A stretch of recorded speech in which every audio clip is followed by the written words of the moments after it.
বিজেপির প্রার্থী হওয়ার আভাস নিজেই দিয়েছেন অভয়ার মা। বিজেপির দ্বিতীয় দফার প্রার্থী তালিকা প্রকাশের আগেই সাংবাদিকদের মুখোমুখি হয়েছিলেন অভয়ার মা। পানিহাটি কেন্দ্রের বিজেপির প্রার্থী হিসেবে নাম থাকতে পারে আরজি করের নিহত চিকিৎসকের মায়ের। দীর্ঘ ১.৫ বছর ধরে মেয়ের সুবিচার চেয়ে লড়াই চালিয়ে যাচ্ছেন অভয়ার মা বাবা। অভয়ার মা জানিয়েছেন, মেয়ের বিচারের দাবি তো রয়েইছে, মূলত তিনি প্রার্থী হতে চান নারী সুরক্ষার কথা ভেবেই। পশ্চিমবঙ্গে কোনো মেয়ে, কোনো মহিলা সুরক্ষিত নন। তৃণমূল যেভাবে রাজ্য চালাচ্ছে তাতে প্রতিটি দপ্তর চোর দুর্নীতিবাজে ভরে গিয়েছে। এরই প্রতিবাদে তিনি বিজেপির প্রার্থী হতে চান।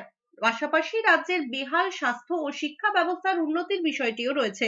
রাজ্য থেকে তৃণমূলের মূল মুছে ফেলতেই তার সিদ্ধান্ত বলে জানিয়েছেন তিনি। শেষ মুহূর্তে নয়, প্রথম থেকেই আমাদের বলা হচ্ছিল, কিন্তু আমি রাজি ছিলাম না। কিন্তু আমি দেখলাম যে নারীদের নিরাপত্তা এবং নারী সুরক্ষা আর যে রন্ধে রন্ধে পশ্চিমবঙ্গের দুর্নীতি, কোনো মানুষই ভালো নেই। তাই আমি এই তৃণমূলের পুরো মূলটাকেই উপড়ে ফেলার জন্য আমি বিজেপিতে যোগ দিয়েছি। প্রস্তাব আমিই দিয়েছি, আমি ফোন করে বলেছি কালকে আমি প্রার্থী হতে চাই।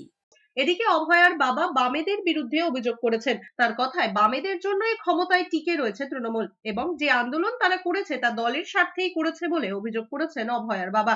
এবার পানিহাটি কেন্দ্রে তৃণমূলের প্রার্থী হয়েছেন তীর্থঙ্কর ঘোষ, যিনি তৃণমূল বিধায়ক নির্মল ঘোষের ছেলে। এই নির্মল ঘোষের বিরুদ্ধে অভয়ার দেহ তাড়াতাড়ি পুড়িয়ে তথ্য প্রমাণ লোপাটের অভিযোগ উঠেছিল। বামপন্থী দলগুলো আজকে তারা আন্দোলন করেছে বিচারের জন্য। কি করেছে? বিচার যাতে আমরা না পাই সেই কাজটা তারা করেছে। বিচার যাতে আমরা পাই সহজ হয় এবং যে বিচারটা আমরা পাই সেই কাজটা তারা করে। এখনো তারা বিরোধিতা করে যাচ্ছে এবং বাধা দিয়ে যাচ্ছে বিচার যাতে আমরা না পাই।